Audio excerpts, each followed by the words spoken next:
Well, welcome to a new Harry's Garage video, and you find me in a field and we're just outside Hampton Court because today is the Concours of Elegance at Hampton Court, a very prestigious concours, and for some reason I was invited along with the Fulvia. Well, I know the reason why, because that actually won at the London concours back in June, and that gives you an automatic invite to this. I didn't realise I was actually going to get judged at this event, so I've sort of quickly prepped it last night, and we're in this group, the RAC Trophy, and I look down and I think we're in date order or something. I'm not quite sure how it all works, but we gather in this field and then we drive into Hampton Court after this. So I love that Citroen SM beside me, and with the special magnesium wheels on it. There's an Essex Esprit next door.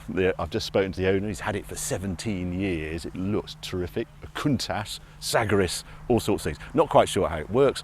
We're going to stop here, wait to be waved on, and then you'll join us in Hampton Court. And I've got Charlie with me, my son Charlie, who's holding the camera, and then we're going to give a tour of some of the infield, some of the incredible cars on display at Hampton Court this year.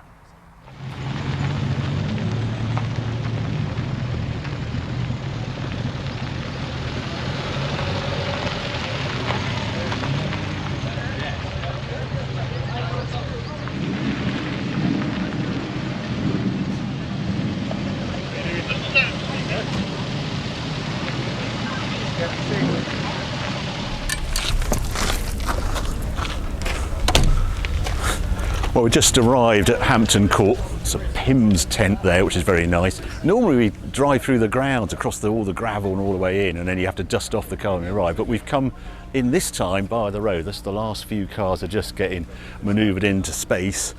I actually drove this down, so I've got a bit of cleaning to do, probably some bugs. We had to set off early this morning. It was just drizzling. I thought, no, don't be a wet day. But fortunately it dried up on the way down, bombed down the motorway. And here we are. I have to say, it's the one thing I really like about the Zag. It just works. You step in, turn key, goes. Very easy. But yeah, a really nice group. I love the SM beside us. Absolutely perfect. And he's got the French plates on it and the sort of French lights on it. Looks absolutely fantastic. But I'm going to have to do a little bit of prepping. I think the judging starts almost immediately. Yeah. It's very quick. Do you know any of the backstory to this car? How you do? Now, because we don't, you're going to make it up then, is that I right? agree, I'll make it up now. Yeah, I'll make the best story I can. So that's the history. Harry, thank you so much. Yeah. So move on to other cars. Yeah. Thank you so much. 50 years old, can't believe it. It's lovely. Yeah, no, it's a lovely thing. Yeah, no, that's the bit you ought to do. Good. Thank you very much. All right, thank you. You can go play.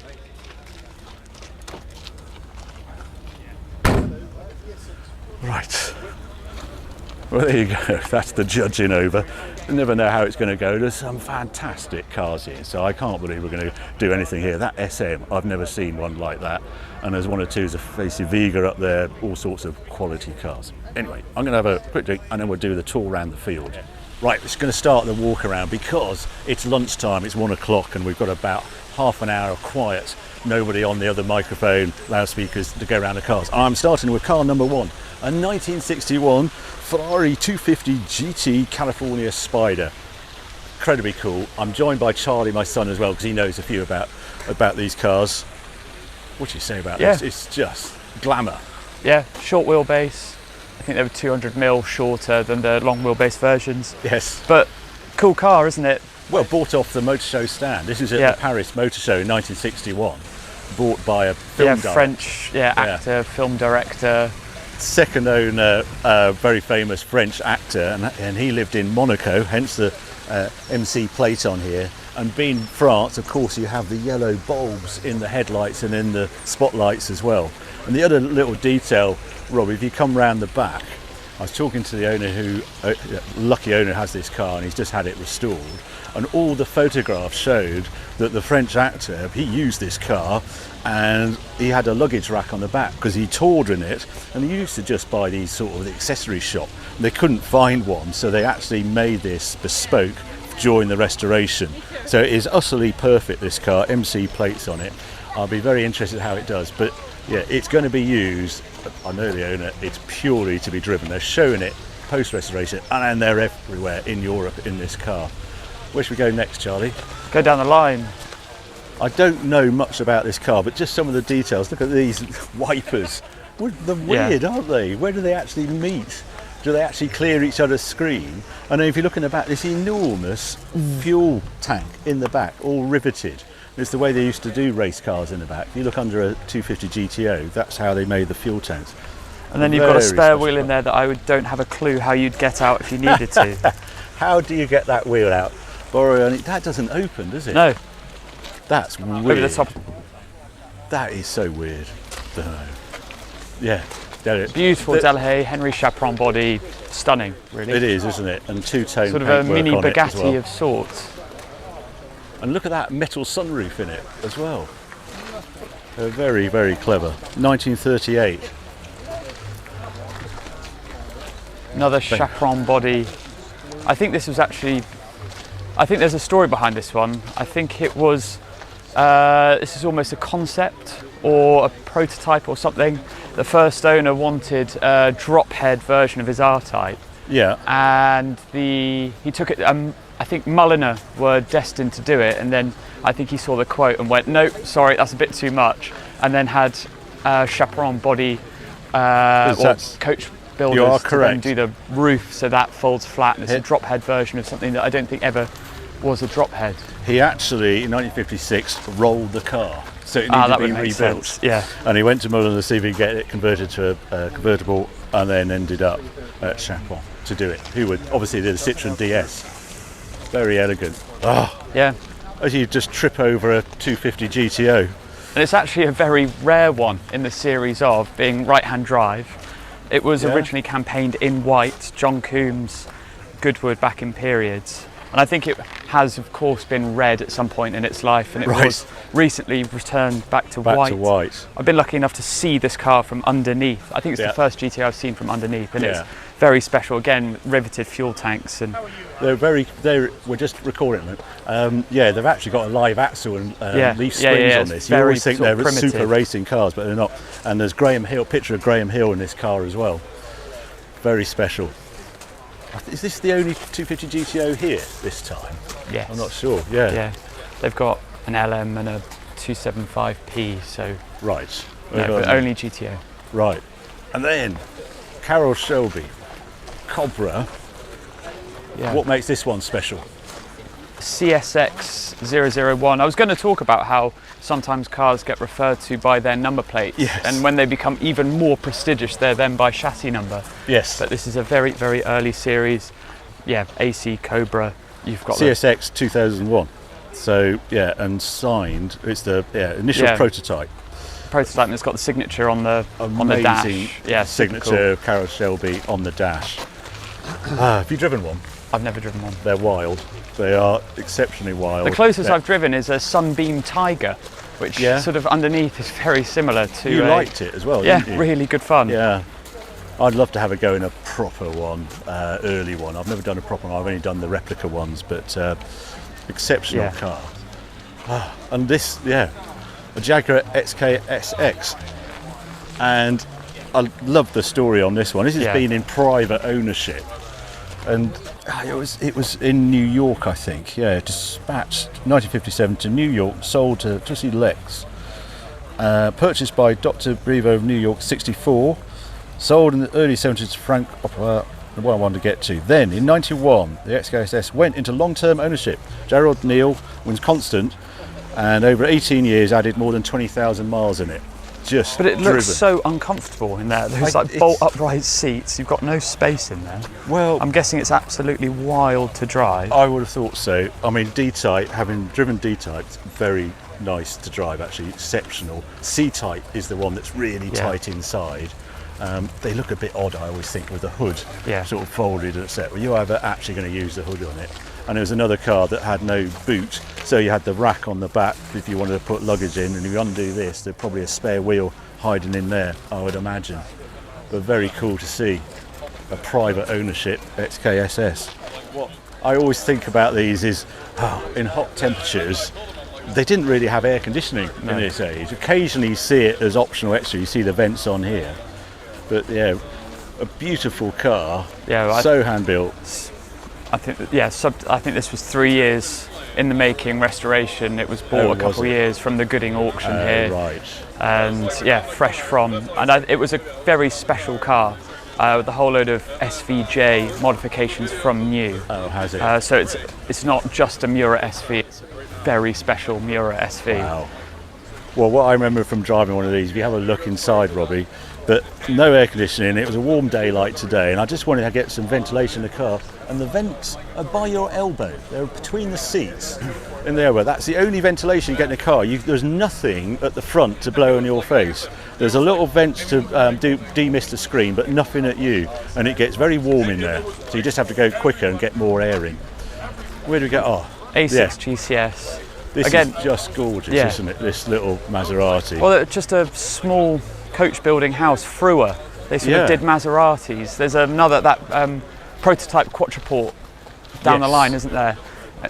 And it's stunning. It's A6 absolutely GCS, stunning. a proper Maserati straight six engine. Come round to the front, Robbie, just the highlights. This was commissioned by the Maserati dealer in Rome, and he had a number of special body Maseratis done. He did some with Pininfarina and this one with Frua.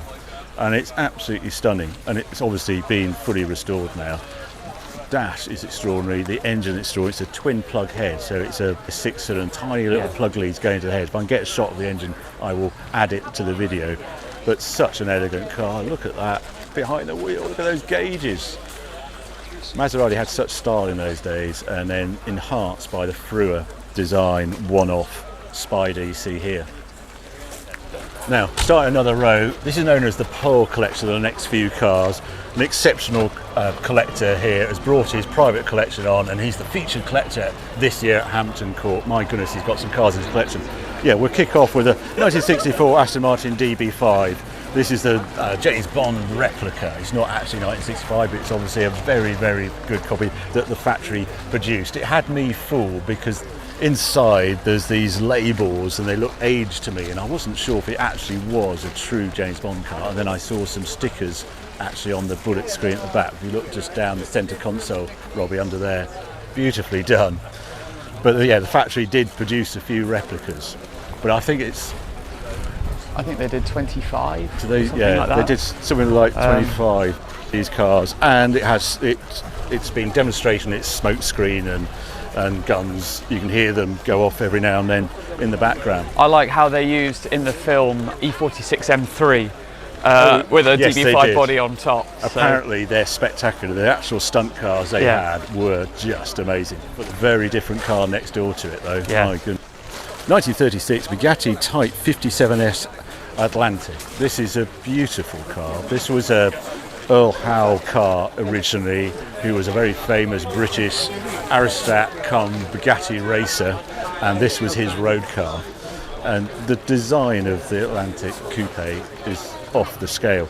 All sorts of details on this. Heavy smoker apparently, so you had extra ashtrays added to the car inside. If you look at the side, there's no running strip. Bugatti no was running boards. all about design. He didn't want a running strip, he wanted you to see the shape of the fenders on it.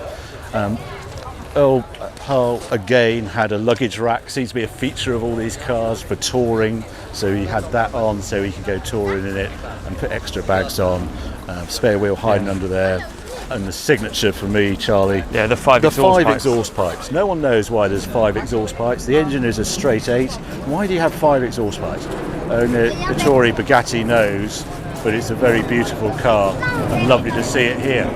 Well, it was non-supercharged new, wasn't it? Did you mention that? Yeah, no. Yeah, later in its life, it They had added an a American supercharger. to Yeah, it. no one quite understands why Earl Howe Racer didn't have it supercharged from new, but yeah. It was a Bentley blower racer. It is supercharged now, though. Yes. Yeah. This is all in the Pearl collection. It's all Fritz's cars.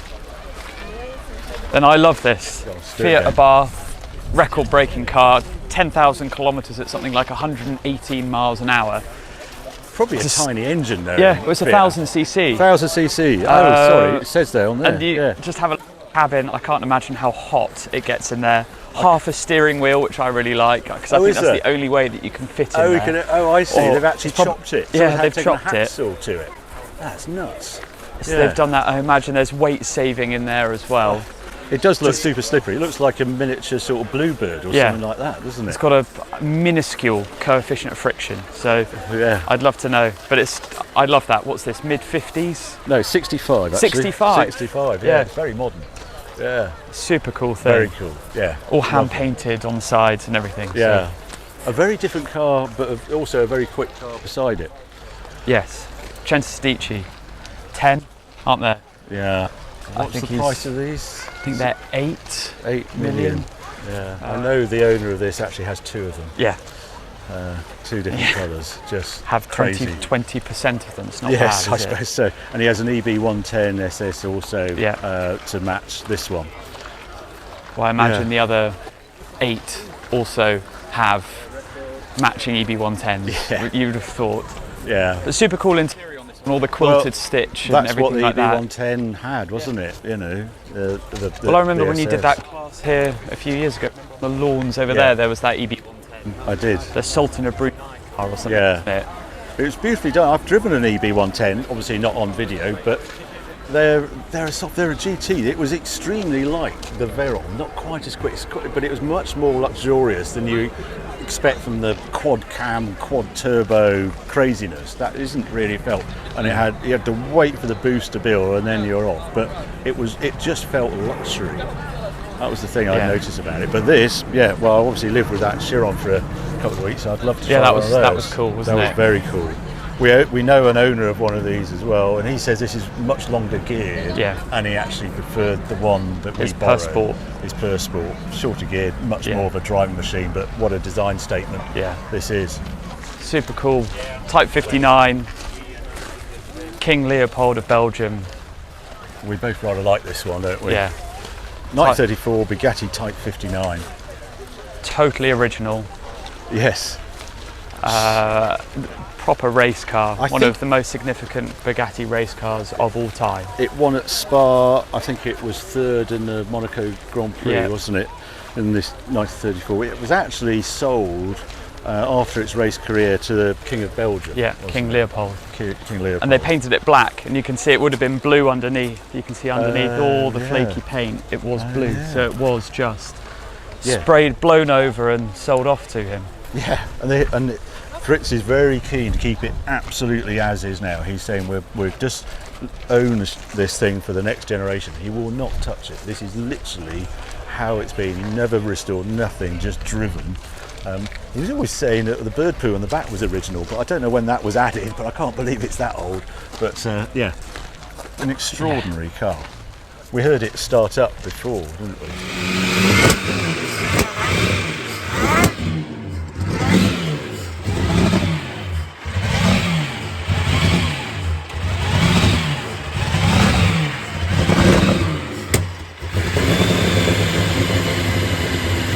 Again, straight 8, supercharged.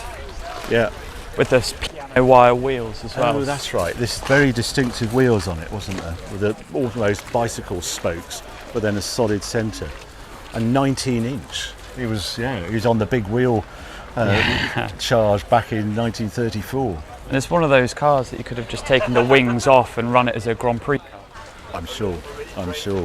Yeah.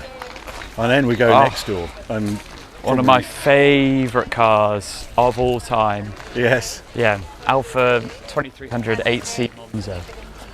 And raced by New Ferrari in period. So straight 8, supercharged. And Enzo Ferrari, was he? Yes, he would have been involved at this. Oh, we are. Hence why the Scuderia. Sorry, I hadn't spotted that. Yeah, that is a very famous, very special car. Super successful, and we know an owner of one of these, and he says it's his favourite car in his collection as well. And you need to come around here and see the exhaust pipe wrapped around the 8 pipes. It's stunning. Out the back. And that was the thing. These were proper race cars, hence why they've got 2 seats. The mechanic, that's who they'd race with, just in case something happened. They'd race with the mechanic on board. Yeah, pumping fuel and things. And they were always such long races. They were many hours. There was not. Well, they were 1,000 kilometres and things like that, weren't they? So they really had to last. Yeah, the 8 pipes coming out the side. What would that be worth? I don't know what that's worth. Oh, they all end up dependent on history and things like that, but that would be north of 10. Over 10 million. Yeah. Oh. What a car. Very special. And then we go all the way, Rob, if you join us, we're back in Bugatti land. And yeah, this is known as Type 1 Bugatti because Ettore Bugatti was working as an apprentice at this team who made tricycles. He put the twin engines in it for a speed attempt, for a race event. Yeah, and it did 85 kilometres in 78 minutes. And this is now known as Type 1 Bugatti because this is Ettore Bugatti's first vehicle. It's where it all started, and he was recognised as very good at engineering and then went on to cars. But he was an apprentice at this firm, was it Panetti Stucchi tricycle, 1897. So that's Type 1 on the Bugatti history file. Move on to your microcars. You sort of have a soft spot for these. Well, yeah, my parents had a bubble car when I was born, and there's pictures of me in a cot in the back of a bubble car, so there's something about these cars. Now, I can't believe the same collector with the cars we've just seen also owns these. He's a true car enthusiast, and he just loves different types of vehicles, and he decided to buy these two Peels. So 1964 again, obviously Jeremy Clarkson made it very famous. The Burford Micro Car Rally. Well, who knew there was such a thing? We were there. Yeah, I remember these being sold at auction. Was it I think it was in America, wasn't it? Yeah, don't know. And this one's another Peel. Tiny little cars. This looks so hot. It does, and there's no reverse gear on them, is there? No, you can only go forwards, and you have to climb out and then push it backwards if you want to. You go the wrong way. And I think we've got a wheelbarrow with bigger wheels. I think we probably have. I don't know what speed there is. Anyway, all part of the Pearl collection. As these cars are, 1935. Yeah, another Type 57. Another one. Yeah, stunning.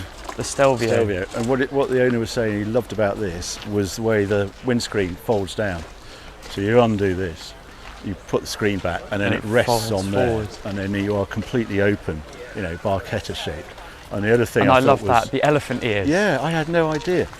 Ettore Bugatti didn't like the way you got those convertibles and they sat on top when he put the roof down. Yeah. So this covers a hole in the bodywork, so the frame can go down and you get the smooth body shape like this. Once you see it, you think, God, why didn't other people do that? And that's why it's such a straight line all the way there with no great big roof folded sitting on top. And they've just come back from the Concours tour in Scotland, and they had Prince Michael of Kent driving this. Yes, Prince Michael of Kent loved it. Didn't want to give it back. They've even, I don't know why, in the car there's a Bugatti mallet. Good heavens. Doesn't look like it's ever been used. I don't think that's ever been used. Yeah, that's for the knock-on wheels. Yeah. Very clever. Don't see that on eBay. Very special this, isn't it? Jag C-Type. And owned by a family for the last 50 years. Obviously never touched, just driven. I've seen him, last year I came here and he was just outside reading the papers. He just in the VIP parking. In the VIP parking. Just rocked up in this. They use it all the time, it's raced. And I love that, almost like tin snips cut out for an added bit of cooling. We could have done a bit better than that, and I think. Obviously raced by the prominent racer, Mr. Scream Imperial. Yes, Ice Cream, yes. Yeah. I've not seen him, I think that's the only car he raced, wasn't it? It must have been. Yeah. Very cool. Very as cool as they come, as the private ownership 917 sat beside it as well. Golf livery, I think one of 3 lightweights. The daft thing is, Porsche was selling these off because they couldn't race anymore. Well, what do we do those? And lucky chap bought it. And you always clock the key in these. They're drilled out. Oh yeah. They've got the drilled out key. And then again, for homologation reasons, they're all 2-seaters. Oh, are There's they? a second seat in there that I've seen people squished in at Festival of Speed and things like that. And that's what they had to be. Well, I saw him, it was running yesterday, and they were just squirting a bit of WD-40 down the intakes and then putting the plugs on it. Yeah. Amazing. Private ownership, 917. 250 Europa. Yeah. Very pretty car, but probably quite primitive to drive, I imagine. With the weird wipers again as well. Very cool. 1955. I don't know anything about this one. Yeah, Pegaso. I didn't know anything about them until a few years ago when I went off to the Essen Motor Show and I was working on the stand with a chap, Rafael Pueche, Spanish classic car dealer. and he was singing their praises and sort of jumping up and down as to why not more people know about them. Very early V8 engine, produced more power than I think anyone else at the time. Is it 1955? Yeah, very early, and they were all these beautiful bodies. There are some very, very special Pegassos out there, incredibly quick, but I think they just succumbed to Spain, mid-50s, a lot of political anguish, really. Right. And just details. You walk around it, so many different views and angles and little bits and pieces. I love the gear change. The gear knob is quite special. It's very cool. Yeah. I think, I mean, I like the idea of it, but I can't say the styling is to my taste. It's a little bit fussy, some of the detail on it, shall we say. I don't think Pininfarina would have come out with quite so many angles and bits of chrome and various things at the front. But I think it's a super cool looking car. I think it's really cool. They would try, I think they only made 100 and something. One of those, they probably went bust before they finished production. So I can't imagine part supply being particularly good for them. But well, it's touring superleisure bodywork. Yeah, so made in Italy. Yeah, proper thing. Oh. Lightweight, super fast. Right. Slightly misunderstood, really. You only ever see them on Concours lawns, really. Well, thank you for the education. I didn't know anything about it. Going down the line, EB110 GT. Yeah, so that'll have the interior, with the courted interior, he says, and it doesn't. It was the SS. I think it was SS that had all the bits. Okay. But the only thing I take away from EB110s is just the sheer quantity of leather used in them. Oh yeah. It's leather everywhere. It is. It was, amazing. Yeah, sort of almost very German in the way they did it. It was a luxury supercar. Yeah. That's the way I viewed it. They needed the SS almost to be the standard car. 911 ST, you told me about these the other week. Well, this race on mini lights. Oh yes, ST. Is this got that as? Yeah, no, this is ST. Well, this raced at Targa in period, and completely original. I've never seen one like it, really. So original. Been in Italy forever, and they just turn up occasionally, these cars hidden away with these incredible histories. Yeah. And this is one of them. The ST program as well was cool, wasn't it? Very. Sort of order your sort of road-going race car. Genuine. I think it came third in class. I might be wrong. It could have come first, but a very exceptional car. Love the lights on it. Yeah. It's just the way to do extra lights, isn't it? Another Miura. 400 early one, got the eyelashes. Yeah, this was. It's owned by a chap who was here last year in his right-hand drive yellow periscope Countach. Oh really? Because this was being restored, and I think this one's been a bit of a labour of love. So it's actually really nice to see it here at Hampton Court this year. P400 was the purest because obviously it had the smaller wheels at the back, it wasn't enlarged, and it obviously had the eyelashes that disappeared on the SV. Another orange. I don't know, there's so many oranges in Lamborghini's catalogue, wasn't there? There's another orange here on this Countach, and this was not in the catalogue when they did the anniversary, but the original owner of this car also owned a Miura in this orange, and he wanted his Countach to match his Miura, hence this one-off colour. And the owner of this has just come back. There's been this extraordinary tour for Countach to celebrate 50 years of Countach, and they all drove out to the factory not many weeks ago, wasn't it? About a month ago. And this car completed that and came back. So it's just completed about 4,500 kilometres, this car, and went absolutely no problems at all, apparently. It's just lovely to see on original Portman Lamborghini plates. And that's exceptional, isn't it? And it's got the original. I think it was 3,000 miles when he bought it, so it's now got 6 on it or something like that. And then 1995 tax disc in it as well. It's just one of those sort of time warpy things. Yeah. Now, 6-litre Diablo. VT. I mean, the four-wheel drive. This is when Audi had taken over Lamborghini, and this is sort of the first Lamborghini they'd sort of brought up to standard, the 6-litre, before the Murcielago was introduced. And now they're getting very collectible, these, aren't they? End-of-line cars is sort of the definitive design. Audi did such a good job just cleaning it up. You could order an optional spoiler on it, but it's so clean without it. It's a great design, Yeah. isn't it? And the Diablos are all manual, so Yes, that's true that was as well. the other Yeah, big forgot thing that. as well when That's a you good look reason back to in the own it. catalogue. Yeah. What do we? Oh, you just want another. Yeah, another Frua Frua. design. Yeah. Just so underrated, really. They produce some very, very pretty cars. This is a prototype car, isn't it? Look at the flip-up lights on it. So they must. I've not noticed that. They must put them. There must be a legislation or something. The reason they've done that. Not sure. I mean, you look in the back. I couldn't get over. The one thing I couldn't get over on this car was the space in the back. It is just huge inside, and then these sort of wrap-round rear seats as well. These sort of shoulders. It looks super comfy in there. But another take on quadruple, and I think this is a one-off. I think, isn't it? This is a I think so. prototype. Yeah. Quickly dash down here. Charlie and I were looking at this car this morning. Both got a real soft spot for them. Yeah. So Facio Vega. The Facel Vega. Facel Vega, sorry, in Facel the Vega proper way 2. of saying it. Yeah, Facel Vega, amazing, Well, built in Paris. Yeah, French coachwork, American engine. Yeah, the car to have, super stylish, mad.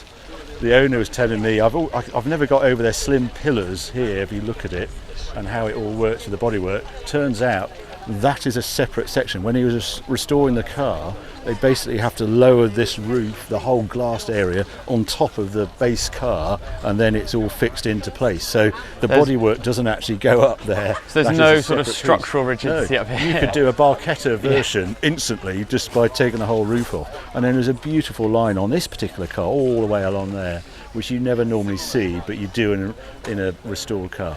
And then you look inside. Oh my Original goodness, it's interior. all going on. He didn't touch the interior, and why would you when it looks like that? Great pattern there on the leather. And I was the asking instruments. all about the levers just above the gear Yes. lever, and apparently they're heater controls, but all of they them do. blow hot. Everything Yeah. blows hot. Yeah, there's nothing cools down. But yeah, amazing style statement, and yeah, can't imagine it made in Paris. Yeah. French supercar. Yeah. Ought to just mention the Jaguar. Well, you sort of beside can't it. really walk past it, can you? and Sterling not say Moss's something? car, two-tone, and 1952 Be- XK 120. Sterling Moss, this was his car. He rocked around in it. What I didn't realise, he was often seen towing a caravan with Yeah. it. He had a tow bar on it. I know. And all the Only louvered Sterling. bonnet and everything, that was a very cool deep touch on Oh, the- this. Yeah. Yeah. So yeah, incredible history behind this car, and Sterling Moss generally properly used it. Very pretty coupe, and interesting he didn't have a convertible. He had the coupe version. Busy here, and for good reason, because outside Hampton Court are some winning Le Mans cars here, and this is starting off with a Bentley Speed 6, old number 1. First time I've ever seen this car, heard lots about it, but this won Le Mans in, what year was it, Charlie? Would have been Remember? 1929. Is it 29 or 30? Dominating. Oh, it won. No, this is the car Yeah, that won actually twice. won twice. So it won in 1929. And, oh, it's all engraved on the radiator. Here we go. There we go. The Brooklands Double 12, the 24 Hours Endurance, and all sorts. Dublin Irish Grand Prix, Belfast Tourist Oh, no, it's Trophy, this and side then as well. also Le Mans 24 Hours in 1930 as well. There you go. 1931st. My goodness, that's some history, isn't it? Yeah. Special car, very cool grey. I always thought they were green. It would be green, but who knew? It's actually grey. Another. Yeah, another 8C, another car after my own heart. Again, 8C, 8-cylinder, supercharged, Yeah. 2300cc, just glorious. One of the best sounding cars. Also, Zagato bodywork, because that's how you made a slipperier car. But Zagato were also sort of superleggera. There was a time when they sort of flicked Were between. they? Yeah. Well, that was what they Well, they were after. touring. That's what they were touring. called. They made quicker cars, and you don't get much more streamlined than then the this. 300 SL. Yeah, that won. Yeah.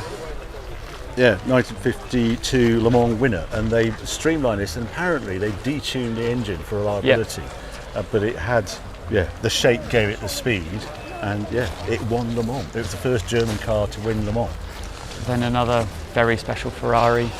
Yeah, First one, Le Mans, again, a twice winner. First Yeah. one Le Mans is a 250p P meaning it doesn't have the roof. Then it was re-engined Right. a year later to Yeah. have a 275 engine. Right. And then it won Le Mans with the 275 engine. So it's now in heavens. 275P spec. Good heavens. Well, winner 63 and 64. Amazing. Yes, another double Le Mans winner. 1968 Ford GT40, one in 1968 and 1969. And you just see, Golf colours. This is where it all came from. That iconic look. Yeah, all Well, the this- pastiches since. This is the original. Such an amazing car. So not what we thought Ford No. was all about. They came out of that. But mostly British, wasn't it? Made it. A lot of made Lola it go. under there. Yeah, Lola the boys. And then we go right to as French as you can Yeah. get. The 1974 Matra. We heard this running before, 3 litre V12 engine. Giltan sponsorship. You couldn't go wrong, could you? Couldn't be more French than that. Well, And it's owned wings. by the AOC. It's in their museum. Oh, is it? Yeah. Is that where this has come Yeah. from? So yeah, winner in 1974. Wonderful lineup.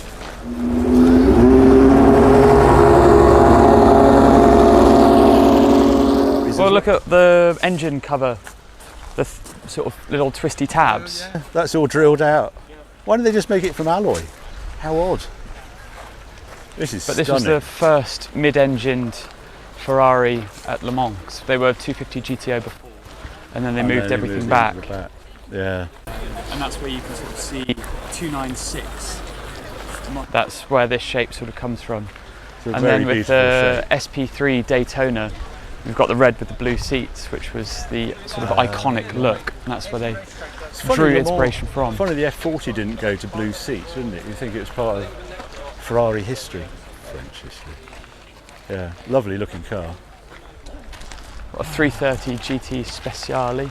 Yeah, with a wrap-round screen at the back, and these are the unusual ones that had the pop-up lights Yeah. as well. Well, that wrap-round screen is sort of very Dino-esque. It is. 67, that was obviously a look. Well, actually my Testarossa''s got a similar wrap-round screen. You see it on Ferrari, it's a bit of a signature. You just don't notice it. Very pretty 1960 Aston Martin DB4 GT. Or GT. Again, Yeah, and not what you short, expect to see. or Sorry. shortened wheelbase on there, and they've twin plug heads. They were really quite fiery things. Yeah. That was Aston's answer to short wheelbase.